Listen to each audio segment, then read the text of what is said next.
This is 14-year-old snowboarder Ty Walker, one of the rising stars of her sport.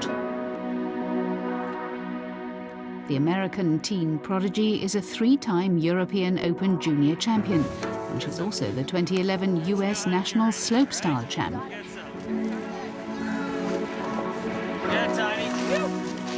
Last year, Ty crowned her debut professional season by being named in the first ever American Slopestyle Pro Team. I think she has potential to be the best female snowboarder of all time. She's very focused, sets goals, and usually achieves those goals when she puts her mind to it. And she's driven, that's what she wants to be. She wants to be the best ever. And with that level of determination and how much hard work she's already put into it, I think her potential is limitless.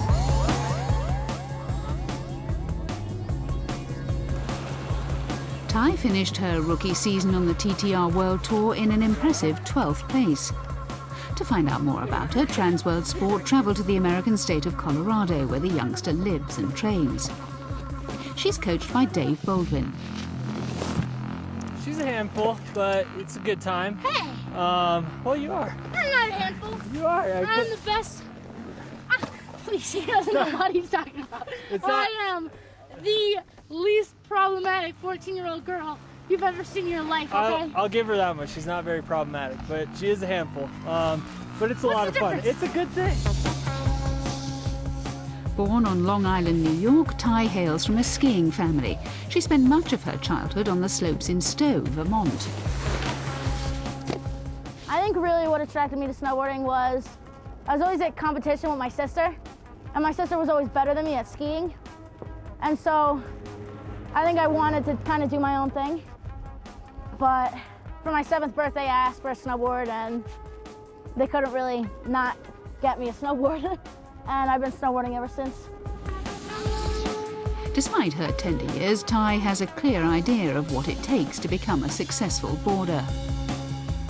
I would say that snowboarding's 50% mental, 50% physical, because you can have all the talent in the world, but you need to be able to put yourself in the right state of mind to compete and to always be out there on the hill training. And you know, there are some sacrifices that go with snowboarding. If you just don't have the mindset, like a positive mindset towards it, then you can have all the talent in the world, but you're not going to be successful at your sport.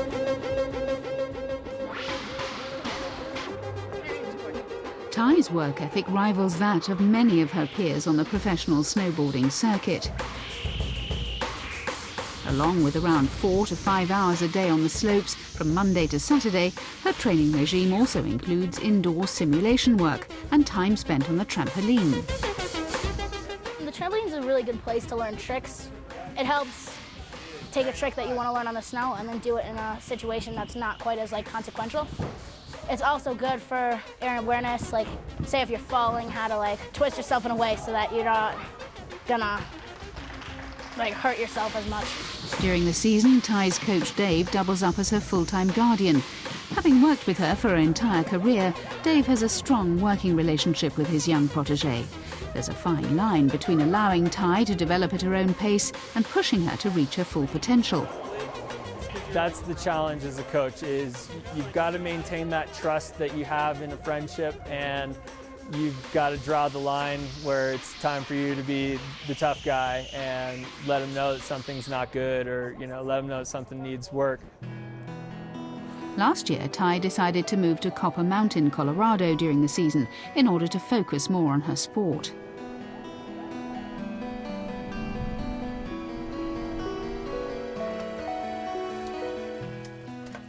With her family back in Vermont, the teenager lives with a group of fellow snowboarders, including Benji Farrow, who also competes on the TTR World Tour.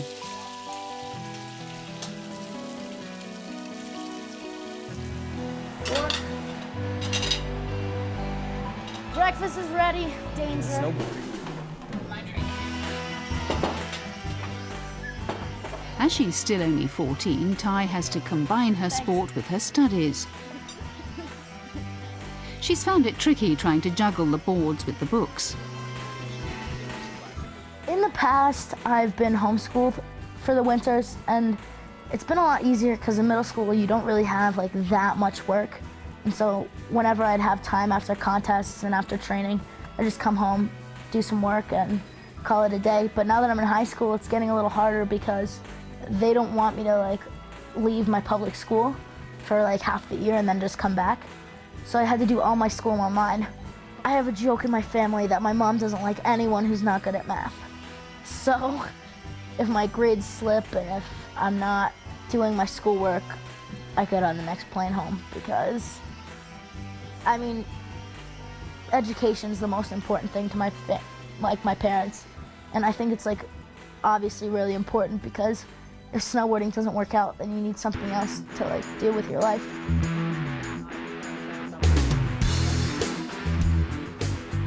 Ty has always been into a wide variety of sports. Hockey, baseball and 10-pin bowling are just some of her favourites, and they always bring out her competitive streak.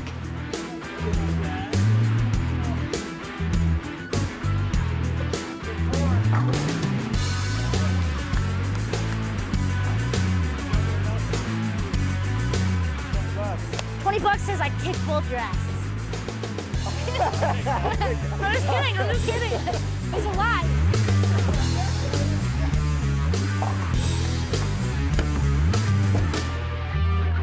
Whilst some parents wouldn't approve of their teenage daughter spending so much time away from home, the Walkers recognise that Ty's desire to become an Olympic champion requires certain sacrifices. And fortunately, the environment here in Colorado is one of fun and friendship for the youngster. You're going down, are you?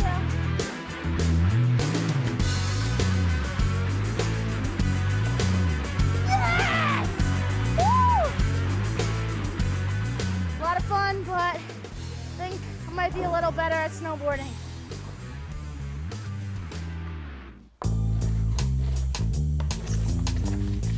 Slopestyle is one of several snowboarding disciplines, along with halfpipe, parallel slalom and snowboard cross.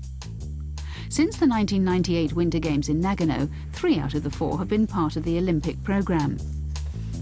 The exception has been slopestyle, Ty's chosen discipline.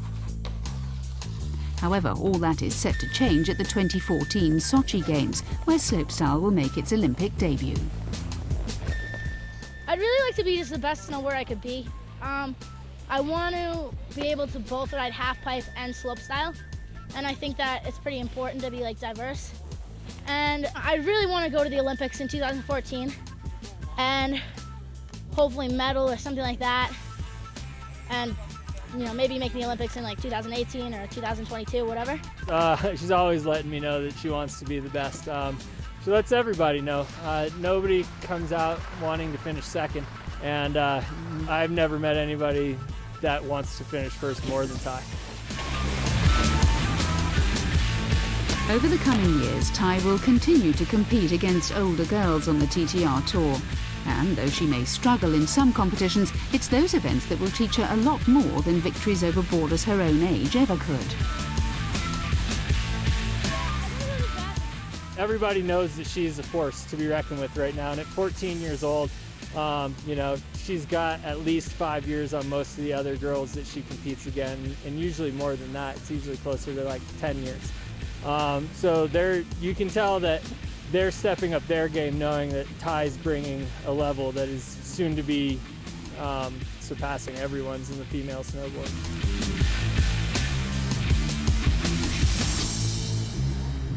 When it comes to Olympic snowboarding, America is the sport's most successful nation, with a total of 19 medals, 7 of them gold. However, the last female US Olympic champion was Hannah Tita at the 2006 Turin Games. Ty will be aiming to end the US women's mini gold medal drought at the 2014 Games in Russia.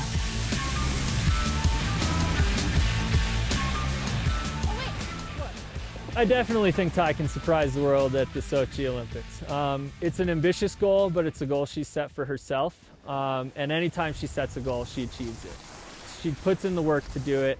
And it's something we've already had meetings about. It's something we talk about regularly because the pressures of such a thing can weigh down on you. And you know, you can get those feelings of I'm not good enough if you don't achieve such an ambitious goal. So I'm always trying to let her know that it is an ambitious goal, but it's a goal she can achieve if she puts in the hard work. Ty Walker still has a long road ahead of her if she's to reach the top of the snowboarding world. But with her positive attitude, abundant talent, and the backing of her coach and family, she has a great chance of turning her dream into reality and becoming a snowboarding superstar.